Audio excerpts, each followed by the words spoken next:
देख रहे हैं नेटवर्क 33 राजकुमार के साथ। दोस्तों, आज की कहानी में आगे बढ़ने से पहले अगर आपने अभी तक हमारा चैनल सब्सक्राइब नहीं किया है तो कर दें और साथ ही वीडियो को लाइक शेयर कमेंट ज़रूर कर दें। तो चलिए लेकर चलता हूँ मैं आज की भूतिया कहानी की ओर। दोस्तों, जैसे मैंने वॉशरूम का दरवाज़ा खोला तो वैसे ही मेरी नज़र एक जवान लड़की पर पड़ी जो कि बिना कपड़ों के वॉशरूम के एक कोने में डरी सहमी बैठी थी। इससे पहले मैं कुछ समझ पाता कि वो लड़की मुझे इशारा करते हुए चुप रहने को बोली। मैंने तुरंत ही वॉशरूम का दरवाज़ा बंद किया और अपने बैग से कुछ कपड़े निकालकर वॉशरूम के अंदर फेंक दिए और बोला, तुम ये कपड़े पहन लो और हाँ, डरने की कोई ज़रूरत नहीं है। ये सब बोलने के बाद मैं उस लड़की का वॉशरूम से बाहर आने का इंतज़ार करने लगा ताकि ये पूछ सकूं कि उसके साथ आखिर हुआ क्या है। पर तकरीबन 10 से 15 मिनट बीतने के बाद भी वो लड़की बाहर नहीं निकली तो मैंने वॉशरूम का दरवाज़ा खटखटाते हुए कहा, डरो नहीं, मैं कुछ नहीं करूँगा, तुम बाहर आ सकती हो। पर मेरे कई बार बोलने के बाद भी उस लड़की ने कोई जवाब ही नहीं दिया। तो ऐसे में मुझे समझ में नहीं आ रहा था कि आखिर क्या करूँ। वैसे भी मेरा आज का दिन ही खराब बीत रहा था। पहले तो मेरा बैग चोरी हो गया था और मजबूरन मुझे इस सस्ते से लॉज में आना पड़ा। फिर कुछ देर अपने आप को कोसने के बाद मैंने सोचा कि जाके लॉज के मालिक से बात करता हूँ जिसने मुझे ये रूम दिया था। दरअसल मैं 5 दिनों की छुट्टी पर था और इन 5 दिनों में मुझे अपने एक ज़मीन का सौदा करना था जिसके लिए मुझे क्लाइंट से मिलना था।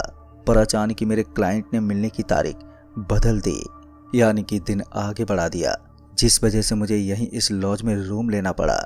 और फिर मैं एक नए पछेड़ में पड़ गया और इसी मुसीबत से निकलने के लिए मैं पहुंचा लॉज के मालिक के पास और बोला, भाई साहब, वो लड़की कौन है मेरे रूम के वॉशरूम में? मैंने अभी इतना कहा ही था कि तभी उस लॉज के मालिक ने मुझे नीचे से ऊपर तक घूरा और फिर सवाल करते हुए पूछा, अरे तुम भी फरवरी की 29 तारीख को पैदा हुए हो? उस लॉज के मालिक के ये कहते ही मैं चौंकते बोला, आपको कैसे मालूम? जिस पर उसने बोला, क्योंकि जिस लड़की की तुम बात कर रहे हो वो सिर्फ उन्हें ही दिखती है जो कि 29 तारीख को पैदा हुए हैं और मुझसे पहले भी 7 लोगों को वो लड़की दिख चुकी है। लॉज के मालिक के ये कहते ही कि वो लड़की सिर्फ 29 फरवरी की तारीख को पैदा हुए लोगों को दिखती है, जिसका मतलब था कि वो लड़की कोई भूत है। और जब यही सवाल करते हुए मैंने लॉज के मालिक से पूछा, आपके कहने का मतलब क्या है कि वो लड़की जो मुझे वॉशरूम में दिखी वो कोई भूत है? मेरे इस सवाल पर लॉज के मालिक ने बोला, ये तो पता नहीं, क्योंकि मैंने तो कभी देखा नहीं है उसे, तो मैं कुछ कह नहीं सकता। वैसे आज तक यहाँ कुछ भी हुआ नहीं है जिसके चलते उस लड़की को भूत मान लें। बाकी आप देख लो, अगर आपको अभी भी उस रूम में रुकना है तो रुको, अगर जाना है तो चले जाओ, पर पैसे वापस नहीं होंगे। लॉज के मालिक के ये कहते ही पैसे वापस नहीं किए जाएंगे। तो ऐसे में मैं फंस गया, क्योंकि मेरे पास उस वक्त इतने पैसे नहीं थे कि मैं दूसरे लॉज में रूम ले सकता था। वैसे भी पैसे की कमी के चलते ही मैं इस सस्ते से लॉज में आया था। खैर, मालिक की बात सुनने के बाद अब मुझे तय करना था कि मुझे रुकना है कि नहीं। खैर, मजबूरन ही सही, मैंने रुकने का फैसला किया और वापस से रूम में आ गया। पर इस बार मुझे थोड़ी घबराहट हो रही थी। मैं रूम में दाखिल तो हो गया था, पर मेरी नज़रें वॉशरूम के दरवाजे पर ही थी जिसे मैं भेड़ कर गया था। मैं चुपचाप रूम में आकर बैठ गया, पर मैंने अपनी सुरक्षा के लिए रूम के दरवाजे को खुला ही रखा। भले ही अब तक इस लॉज में किसी के साथ बुरा ना हुआ हो, पर मैं किसी तरह का रिस्क लेना नहीं चाहता था। इसलिए मैं बेड पर बैठकर ही उस वॉशरूम की तरफ ही देखता रहा, ये देखने के लिए कि कहीं वो लड़की वॉशरूम से बाहर तो नहीं आ जाएगी। पर करीबन 1 घंटा गुजर जाने के बाद भी वॉशरूम का वो दरवाज़ा ज़रा सा भी नहीं हिला और ना ही किसी तरह की कोई हलचल हुई। पर मेरी मुसीबत तब बढ़ गई जब मुझे नेचर कॉल के लिए वॉशरूम की ज़रूरत पड़ गई। अब तक काफ़ी रात भी हो चुकी थी, बाहर कहीं जा भी नहीं सकता था और ना ही ज़्यादा देर तक मैं रुक सकता था। फिर जब बर्दाश्त की सारी सीमाएं टूट गईं तो मैं बिस्तर से उठा और उसी वॉशरूम की ओर बढ़ा, इस उम्मीद में कि वो लड़की अब वॉशरूम में नहीं होगी। और जैसे ही मैंने वॉशरूम का दरवाज़ा खोला तो वैसे ही सामने वो लड़की खड़ी नजर आई। उस पर नज़र पड़ते ही मैं इतना ज़्यादा डर गया कि उसी वक्त मेरी पैंट गीली हो गई, जबकि वो लड़की शांत खड़ी थी, यहाँ तक कि वो नॉर्मल इंसान ही लग रही थी। उसका खुला हुआ गोरा बदन बहुत ही आकर्षक था अगर वो सच में कोई लड़की होती तो मैं पक्का शादी करके यहीं सुहाग रात मना लेता, पर मुझे उसकी हकीकत मालूम थी, इसलिए मेरी बुरी तरह से फटी पड़ी थी। मुझे डर से कपकपाते थे।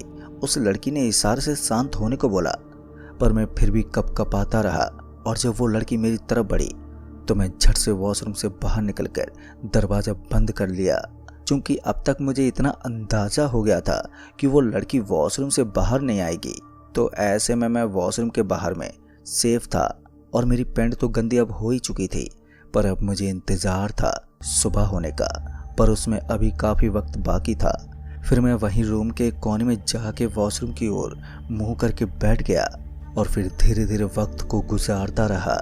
फिर करीबन रात के 2:30 बजे वॉशरूम से उस लड़की की चीखने की आवाज़ आई और फिर एक बार चीखने के बाद वो खामोश हो गई।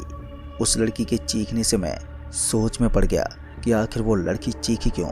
वैसे तो मेरी हिम्मत नहीं हुई कि मैं वॉशरूम के दरवाजे के अंदर झांक कर भी देख लूं, पर ना जाने क्यों उस वक्त मुझे कुछ फील हुआ, जिसके चलते मैं उठा और वॉशरूम का दरवाज़ा खोला। वॉशरूम का दरवाज़ा खोलते ही मैं अंदर से दहल उठा। मेरा दिल बैठ गया था।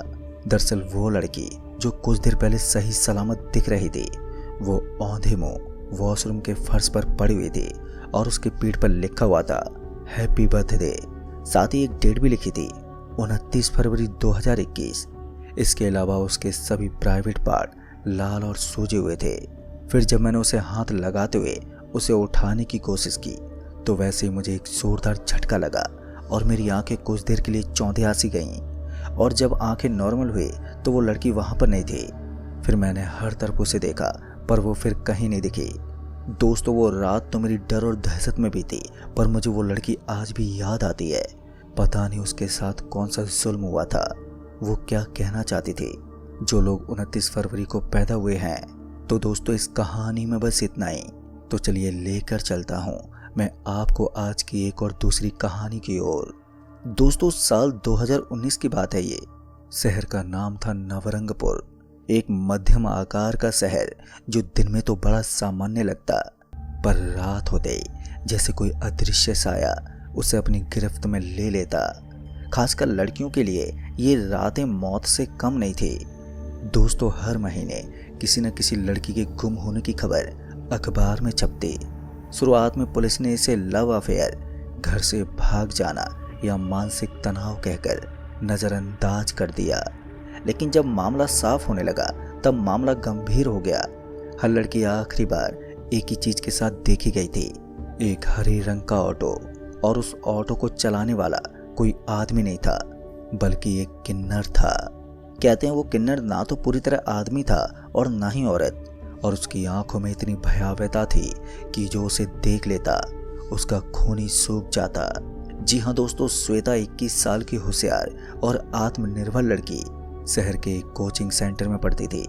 उसकी क्लास रात के 8 बजे खत्म होती थी और वो रोज ऑटो से घर लौटती। पर उस दिन 17 नवंबर की रात कुछ अलग ही था। उस वक्त सड़कें सुनसान थी, हवा में एक अजीब सी ठंडक थी और उस दिन उसका ऑटो समय पर नहीं आया था। उसने अपने मोबाइल फ़ोन निकाला और वो कॉल करने ही वाली थी कि तभी एक पुराना ऑटो धीमी रफ्तार से उसके पास आकर रुका और उस ऑटो में बैठा ड्राइवर कुछ अजीब था। साड़ी पहने, भारी मेकअप, लेकिन उसकी आवाज़ भारी और रौबदार थी। तभी उस ऑटो ड्राइवर ने कहा, बैठ जा बेटी, मैं तुझे घर छोड़ देती हूँ। श्वेता ने थोड़ी हिचकिचाहट के बाद ऑटो में बैठने का फैसला किया, पर जैसे ऑटो ने रफ्तार पकड़ी कि उसकी आंखें भारी होने लगी और अगले ही पल सब कुछ धुंधला हो गया। और जब श्वेता की आंख खुली तो वो किसी सुनसान हवेली जैसी जगह में थी। उस कमरे की दीवारें खून से सनी हुई थी और वहाँ उसके जैसी और भी लड़कियां मौजूद थी, जिनमें से कुछ बेहोश तो कुछ बुरी हालत में थी। पर एक कोने में वही किन्नर बैठा था जो कुछ बड़बड़ाते हुए और दीवार पर उंगली से कुछ खून से लिख रहा था। तभी उस किन्नर ने धीमे स्वर में कहा, इन्हें देवी के लिए तैयार करो। अब ये सुनते ही श्वेता डर से कांप रही थी।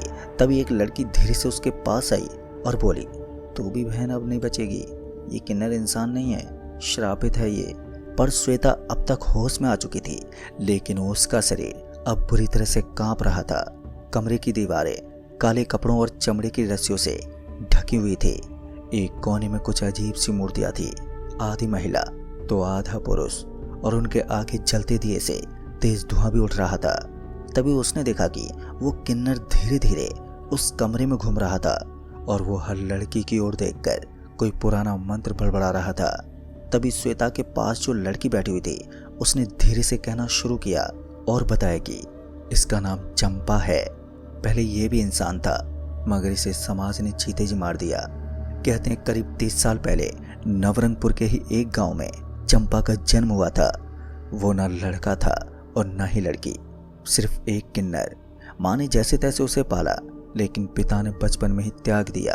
गांव वाले उसे मनहूस कहते और बच्चे भी उसे पत्थर मारते थे। फिर एक बार गांव के कुछ दरिंदों ने उसे पकड़ लिया और उस रात उसने पहली बार किसी को मारा और वो भाग गया। फिर वो एक पुरानी तांत्रिक महिला के पास पहुंच गया। वो तांत्रिक कोई साधारण औरत नहीं थी, बलि मांगने वाली देवी छिन्नमस्ता की उपासक थी।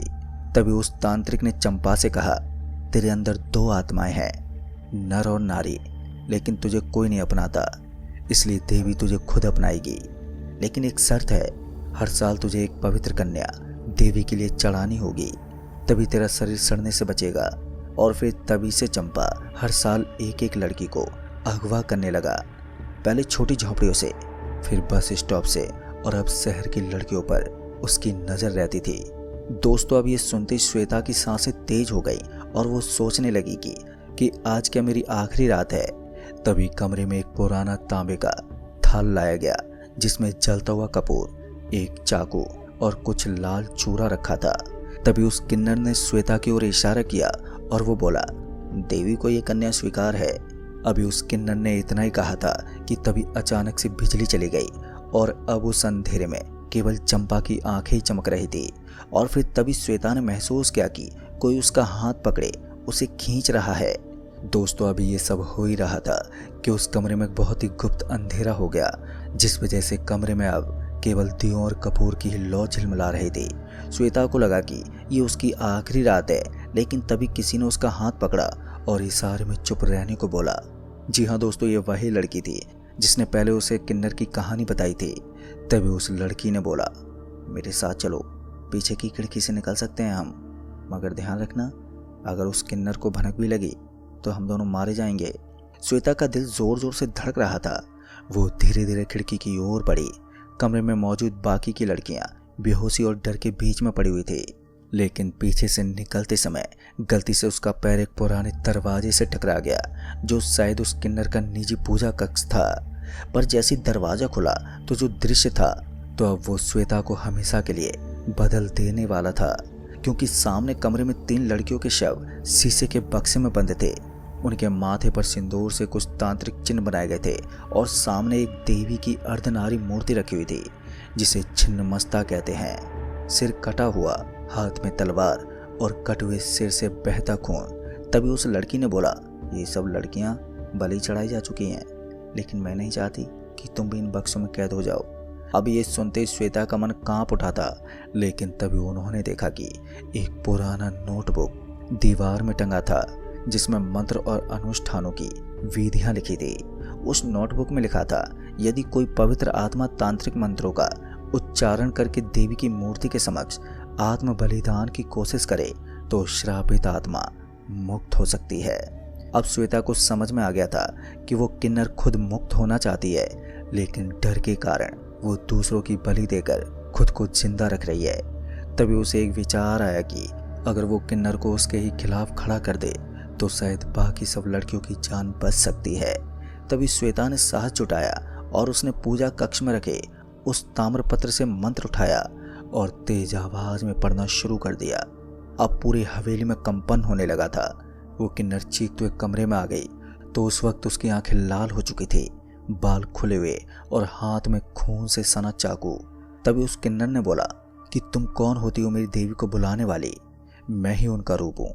लेकिन जैसे ही श्वेता ने अंतिम पंक्ति पढ़ी कि तभी देवी की मूर्ति से एक तेज प्रकाश निकला और उस किन्नर की ओर गया, जिस वजह से वो किन्नर जमीन पर गिर पड़ा, तड़पते हुए, कांपते हुए, और फिर फूट फूट कर वो रोने लगा कि मुझे मुक्ति चाहिए, मुझे और खून नहीं चाहिए, मुझे माफ कर दो।